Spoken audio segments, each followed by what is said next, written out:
Hello बच्चों, आज हम ईवीएस पढ़ेंगे। टॉपिक है लेसन 4 फूड। ठीक है, तो चलो शुरू करते हैं।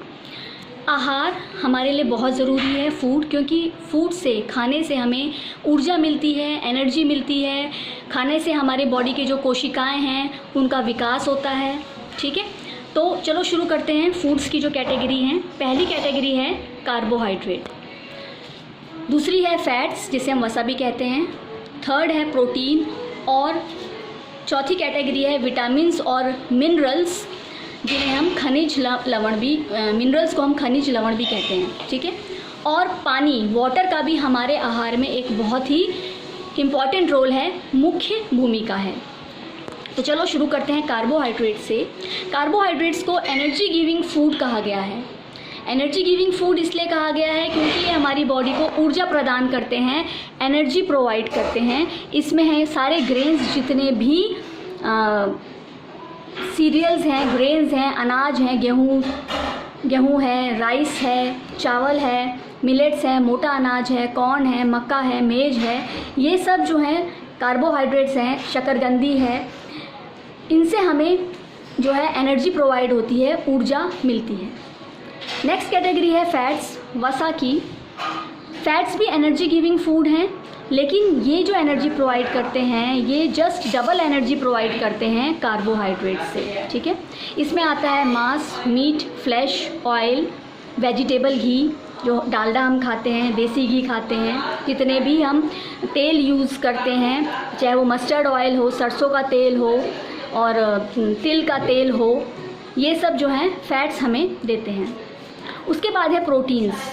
प्रोटीन्स को हम बॉडी बिल्डिंग फूड कहते हैं क्योंकि ये हमारी बॉडी के सेल्स का निर्माण करते हैं, हमारे बॉडी के सेल्स को बनाते हैं। और बच्चों को सबसे ज़्यादा अपने आहार में प्रोटीन्स की ही ज़रूरत होती है क्योंकि उस एज में उन्हें प्रोटीन्स की ज़रूरत होती है, क्योंकि उनके सेल्स का निर्माण होता है, उनकी हाइट बढ़ती है, इसलिए उनको प्रोटीन्स की सबसे ज़्यादा ज़रूरत होती है। अगर हम देखें तो soybean highest source of protein है, सबसे ज़्यादा प्रोटीन सोयाबीन में पाया जाता है।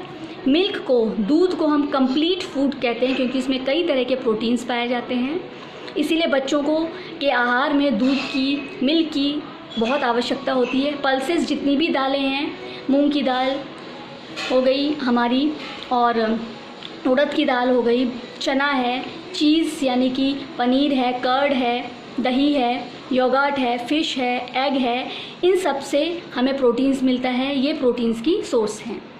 अब हम देखते हैं विटामिन्स और मिनरल्स। इनका भी हमारे शरीर में एक बहुत ही इम्पॉर्टेंट रोल है, हमारी डाइट में, हमारे आहार में एक बहुत इम्पॉर्टेंट रोल है। विटामिन्स और मिनरल्स जिन्हें हम खनिज लवण भी कहते हैं। विटामिन्स हमारी बॉडी में इनकी आवश्यकता बहुत ही कम मात्रा में होती है। जैसे हम अपने खाने में नमक का इस्तेमाल करते हैं, उसी तरह से एक चुटकी भर विटामिन्स से ही हमारे बॉडी की बहुत जो फंक्शनिंग है, क्रियाएं हैं, मेटाबॉलिक एक्टिविटीज़ हैं, उनके लिए विटामिन्स बहुत ज़रूरी हैं। इन्हें हम प्रोटेक्टिव फूड कहते हैं क्योंकि ये हमारी बॉडी को डिजीज़ेस से, बीमारियों से बचाते हैं, उनसे प्रोटेक्शन देते हैं। जितने भी फ्रूट्स हैं, फल हैं, एप्पल है, पपाया है, गुआवा है, सिट्रस फ्रूट्स यानी कि जितने भी सिट्रस फ्रूट्स हैं, जैसे अंगूर हो गए और ऑरेंजेस हो गए, मौसमी हो गए, ठीक है, इन सब से हमें विटामिन्स मिलते हैं। ग्रीन चिलीज़, जो हरी मिर्च होती है, उसमें भी एक तरह का विटामिन्स होता है। तो विटामिन्स भी अलग अलग तरह के होते हैं। विटामिन ए, जैसे जिसकी कमी से हमें नाइट ब्लाइंडनेस यानी कि रतौंधी डिजीज़ भी हो सकता है। ठीक है, विटामिन बी, जिसकी कमी से बेरी हो जाता है। विटामिन सी, जिसकी कमी से स्कर्वी हो जाता है। विटामिन डी, जिसकी कमी से रिकेट्स यानी कि सूखा रोग हो जाता है। ठीक है, तो इन सब विटामिन्स की कमी से हमारे शरीर में कोई ना कोई बीमारी हो जाती है, इसलिए हमें अपनी डाइट में फल, आहार, सब्जियों का सेवन ज़रूर करना चाहिए। ठीक है, अब हम देखते हैं खनिज लवण, जैसे कि आयोडीन। नमक आपने सुना होगा, नमक में आयोडीन होता है क्योंकि आयोडीन की कमी से हमें घेंघा रोग भी हो सकता है। ठीक है, जिसे हम गॉइटर कहते हैं। आयरन की भी हमारे बॉडी में बहुत ज़रूरत है, खासकर बच्चों को। आयरन, जैसे जितनी भी हरी सब्जियां हैं, पालक है, इन सब में आयरन पाया जाता है, जिसे हम लोहा कहते हैं। आयरन की कमी से एक रोग हो जाता है जिसे हम एनीमिया कहते हैं, और जिसको होता है उसे हम एनीमिक कहते हैं। एनीमिया की कमी से जो है खून में हीमोग्लोबिन बनना कम हो जाता है। ठीक है, तो ये हैं हमारे सारे फूड न्यूट्रिएंट्स जो है कार्बोहाइड्रेट, फैट्स, प्रोटीन्स और विटामिन्स। अब हम देखेंगे बैलेंस डाइट यानी कि संतुलित आहार क्या होता है। बच्चों, संतुलित आहार वो होता है a diet which contain all nutrients in proper quantity. आहार जिसमें सारे न्यूट्रिएंट्स जो हैं वो एक संतुलित मात्रा में होते हैं, उस डाइट को हम बैलेंस डाइट या संतुलित आहार कहते हैं। ठीक है, अगर हमारी डाइट जो है वो संतुलित नहीं है, हम किसी भी आहार, चाहे वो प्रोटीन्स है, कार्बोहाइड्रेट है, विटामिन मिनरल है, अगर किसी की भी कमी हो रही है तो हमारी बॉडी में इन पोषक तत्वों की कमी से कोई ना कोई रोग हो जाता है, हमारा शरीर कमज़ोर हो जाता है, उसकी वृद्धि में, सेल्स की वृद्धि में कमी आ जाती है और हमें कोई ना कोई रोग हो जाता है। जब हमारे शरीर में संतुलित आहार की कमी हो जाती है तो उसे हम कुपोषण कहते हैं, यानी कि malnutrition, lack of sufficient nutrients in the body.